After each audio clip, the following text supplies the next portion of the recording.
πραγματικά είναι αφόρητη. Σήμερα από χθες το βράδυ είναι πάρα πολύ έντονη, μπορώ να πω.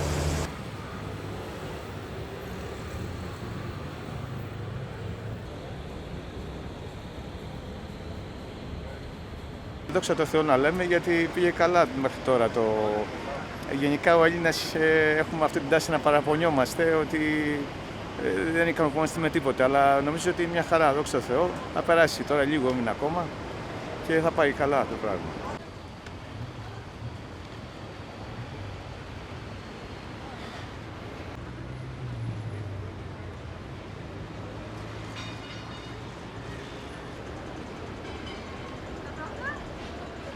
Καλά είναι, λίγο ζεστά, αλλά έχουμε δει και χειρότερα. Δηλαδή στις Ηνωμένες Πολιτείες που μένω εγώ έχω δει ακόμα πιο χειρότερη θερμοκρασία. 45, 50, υποσκιάνει. Άμα είναι 40 εδώ είμαστε πολύ καλά.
Very broad schedule.